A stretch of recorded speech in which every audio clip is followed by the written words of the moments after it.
Seja muito bem-vinda, seja muito bem-vindo. Eu sou Guilherme Pitaluga Hofmeister e esse é o canal Diante da Lei. No vídeo de hoje nós iremos conversar a respeito da separação de poderes, artigo 2º da nossa Constituição, e também algumas questões de aspectos históricos, aspectos mais contextuais, para que nós possamos compreender quais são as funções típicas e atípicas de cada um dos poderes do Estado e de como isso é importante para a nossa realidade. Se você ainda não se inscreveu no canal, considere se inscrever. Se você gosta do conteúdo que nós produzimos, considere deixar o seu like, um comentário, enviar para alguém que possa gostar do vídeo e também nos acompanhar lá no @Diante da Lei no Instagram.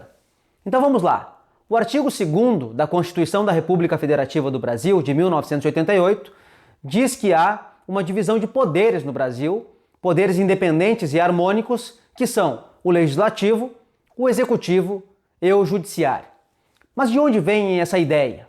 Essa ideia nos remete à França do século XVIII, quando Charles-Louis de Secondat, que nós conhecemos pelo seu título nobiliárquico, o Barão de Montesquieu, escreve um livro chamado O Espírito das Leis. Nesse livro, o Barão de Montesquieu propõe que haja uma separação, haja uma divisão dos poderes do Estado, de forma que eles possam fiscalizar-se, possam ser independentes e harmônicos entre si, de forma que haja uma divisão de poder em que o próprio poder freie o poder. Dizia o Barão de Montesquieu que todo homem que tem demasiado poder tem uma tendência de abusar desse poder. Não por acaso, essa teoria, quando importada pelos Estados Unidos, fica conhecida como checks and balances, a teoria dos freios e contrapesos. Então a ideia de separar o poder, tirar daquela realidade, e aí pensando naquele contexto, nós temos que lembrar que há pouco tempo havia um rei chamado Luís XIV, que se auto-intitulava o Rei Sol, dizia o Luís XIV, l'état c'est moi, eu sou o Estado. Então naquela França pré-revolucionária estava no poder já o Luís XVI. Mas essa ideia da figura do rei como um absoluto, como alguém que se confundia com o próprio Estado, obviamente que descambava para alguns excessos por parte desses monarcas em razão da centralização do poder e de quase que uma ilimitação do exercício desse poder. Por isso, então, essa teoria cai tão bem naquele contexto revolucionário de frear um pouco desse ímpeto, individual, sem limites de exercício de poder por parte dos monarcas, por parte dos soberanos. Nesse momento histórico, então, aquela teoria é aceita pela França revolucionária e passa, então, a fundamentar uma nova forma de organização do Estado, um Estado agora de direito, em que a lei submete a todas as pessoas são submetidas, ou todas as pessoas ficam submetidas aos rigores e ao poder da lei. Nesse momento histórico, nós vamos ter um protagonismo maior de um poder, dentre esses três, que é o poder legislativo. Por quê? Porque no limite nós conseguimos observar que o poder legislativo talvez seja aquele que melhor representa os anseios populares, pois as pessoas que ocupam lugares, ocupam postos no parlamento e fazem as leis, são representantes das pessoas. Todo poder emana do povo e em seu nome deve ser exercido. Essa ideia que está presente no preâmbulo da nossa Constituição nos remete a Jean-Jacques Rousseau, também naquele contexto revolucionário francês. Então a ideia aqui é que haja um protagonismo do poder legislativo, até para que nós não tenhamos a possibilidade de, eventualmente, o poder executivo ou o judiciário tentar adotar velhas práticas que nos remeteriam ao período de absolutismo monárquico. Então o legislativo diz a lei, diz exatamente como devem ser as coisas a partir dessa lei nova promulgada e cabe então ao judiciário, por exemplo, ser apenas la bouche de la loi.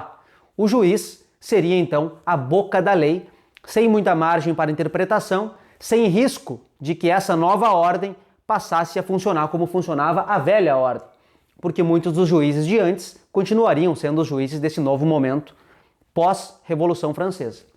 A mesma realidade, mutatis mutandis, vai se aplicar lá nos Estados Unidos da América, que são os dois primeiros países que fazem as revoluções e iniciam esse novo momento a partir dessas revoluções que nós chamamos de revoluções liberais burguesas. Bem, o mundo ocidental vai se alterando, uma série de novas dificuldades vão acontecendo e a gente vai observar que existe uma necessidade de o poder executivo começar a se manifestar um pouco mais. Esse poder executivo teria que criar novas políticas públicas, criar novas situações que garantissem maiores direitos para a população, enfim, Existe bastante conteúdo a respeito disso aqui no canal. Recomendo que, se você ainda não assistiu, dê uma olhada. Eu posso deixar um card aqui em algumas das primeiras aulas de ciência política que nós gravamos aqui para o canal Diante da Lei. Mas, ao longo desse século XIX, século XX, em que há um protagonismo do Poder Executivo, nós vamos ter também certas dificuldades, que derivam principalmente de uma limitação de ordem financeira. Os recursos são escassos, então, em algum momento, por mais que haja uma vontade do Poder Executivo de fazer uma série de políticas públicas e de garantir todos os direitos possíveis, nós vamos observar que não há recursos suficientes para tanto. E é nesse momento histórico em que o Poder Judiciário acaba assumindo, de certa forma, um maior protagonismo. É o momento em que nós estamos ainda hoje, porque as pessoas que não encontram, na realidade dos fatos, aqueles seus direitos assegurados, vão buscar no Poder Judiciário uma resposta para que tenham, então, assegurado o seu direito. Conto isso rapidamente para falar de quais são as funções típicas e atípicas de cada um dos poderes. Como já deve ter ficado claro, ou pelo menos imagino que muitos já estejam compreendendo isso, a função precípua, a função central do Poder Legislativo, a sua principal função típica é legislar, exercer o poder legiferante.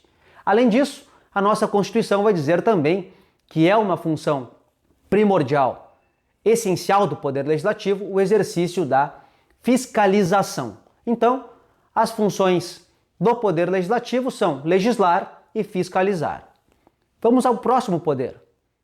O Poder Executivo, como o próprio nome sugere, fica incumbido então de executar leis, executar políticas públicas, exercer a administração do Estado, a governança do Estado, o que vai fazer a partir de diversas esferas, vai fazer a partir de diversos braços, diversos órgãos que compõem toda a administração pública.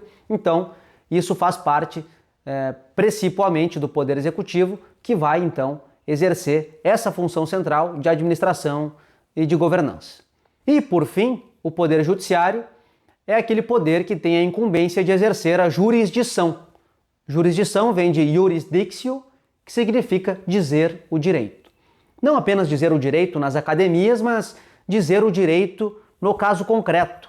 A função do Poder Judiciário é, então, quando provocado, dizer o direito, decidir casos concretos e aplicar a lei conforme a interpretação, conforme uma série de outras situações que vão estar relacionadas com cada ordenamento jurídico e com as fontes de direito. É claro que a nossa principal fonte de direito é a lei, mas nós temos ainda outras questões importantes. Bem, essas são as funções típicas de cada um dos poderes. E quais seriam, então, as funções atípicas dos poderes? O Poder Legislativo, que tem como funções típicas legislar e fiscalizar, eventualmente vai fazer exercício da função jurisdicional. A própria Constituição Federal vai determinar que cabe ao Congresso Nacional processar ou fazer o julgamento do processo de impedimento de um presidente da República, de ministros do Supremo Tribunal Federal. Então, quem exerce a função de julgar nesses casos vai ser o Congresso Nacional, a Câmara dos Deputados ou o Senado. Ao mesmo tempo, esse Poder Legislativo ele tem que se organizar.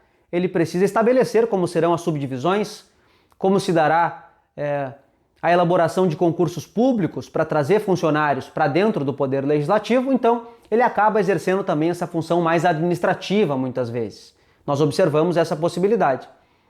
O Poder Executivo, por sua vez, que tem como função central, precípua ou típica o exercício das políticas públicas, a execução das políticas públicas, da governança, da administração pública, também, por sua vez, eventualmente vai poder exercer funções atípicas. Quando o presidente da República edita uma medida provisória, que vai ter força de lei, com os limites que nós já conhecemos, o presidente está então atuando como se fosse um legislador. É claro que vai ter um limite de tempo, isso vai ter que ser convertido em lei depois, mas naquele momento ele está atuando como um legislador.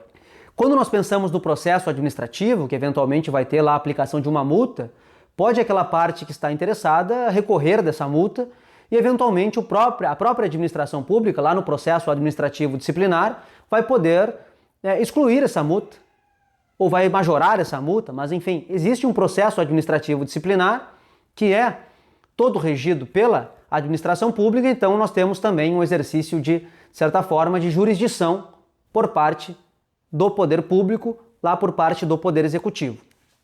E quando nós pensamos na realidade do Poder Judiciário, que tem como função principal exercer a jurisdição, dizer o direito. Eventualmente esse poder também terá que fazer um concurso para a admissão de novos juízes, vai ter que organizar esse concurso, vai ter que cuidar de toda a parte administrativa. Se nós pensarmos na realidade de um fórum, de uma comarca maior, haverá lá um magistrado designado como o diretor do foro, o administrador daquele fórum, então a gente observa também o exercício dessas funções administrativas. Isso para não falar quando nós observamos, principalmente em relação aos tribunais superiores, a questão da edição de súmulas. E no caso especial do Supremo Tribunal Federal, até mesmo de súmulas vinculantes. Então, um entendimento que decorre da nossa Suprema Corte vai acabar tendo uma força similar à força de lei, na medida em que todos os órgãos jurisdicionais vão ficar vinculados àquele entendimento do Supremo Tribunal Federal, o que a gente pode pensar quase que como uma função legislativa exercida ali. Então essas são funções típicas e funções atípicas de cada um dos poderes. É claro que a própria Constituição vai pormenorizar melhor isso mais à frente, mas essa é a reflexão que eu gostaria de fazer em relação ao artigo 2º. E aí pensem, né, pessoal? Nós temos lá, no início do século XIX, no Brasil, depois da vinda da família imperial para cá, fugida do Napoleão, inclusive, nós vamos ter a nossa Constituição lá de 1824, depois da nossa independência, e lá a gente chama aquela Constituição de Constituição da Mandioca, e nós temos também os 3 poderes, mas nós temos um 4º poder. Então nessa Constituição outorgada nós vamos ter também o poder moderador. Então nós observamos que de nada adianta nós falarmos em uma separação de poderes se nós temos um poder ainda superior ou maior que os outros. O cerne da teoria da separação de poderes é justamente garantir que nós possamos estabelecer um sistema de freios e contrapesos entre os poderes, de forma que nenhum deles fique muito mais evidente que os demais. Tem que haver um equilíbrio para que haja a melhor possibilidade de governança e a melhor forma de manifestação de um Estado democrático de direito. Esse é o desafio, essa é a nossa dificuldade, observamos todos os dias de como isso é complicado, como as relações são às vezes espinhosas. Nós temos também vídeos aqui no canal a respeito de como se dá as formas, como se organiza o Estado a partir de suas formas de Estado, as possibilidades de sistemas de governo, as possibilidades de sistemas, enfim, diversos outros que nos interessam aqui. Vou deixar um card aqui em cima também para aqueles que tiverem interesse. Então, nós podemos pensar que dentro de uma lógica presidencialista nós temos essa separação de poderes de uma forma bem repartida, bem equilibrada, ou pelo menos é isso que nós devemos buscar o tempo todo. Lá no parlamentarismo seria um pouco diferente, mas isso fica para uma próxima aula. Se você gostou do conteúdo, se você está gostando do canal, considere se inscrever, deixar o seu like, um comentário, enviar o vídeo para uma amiga ou para um amigo e nos acompanhar lá no @Diante da Lei no Instagram. Eu agradeço imensamente a sua atenção e até o próximo vídeo.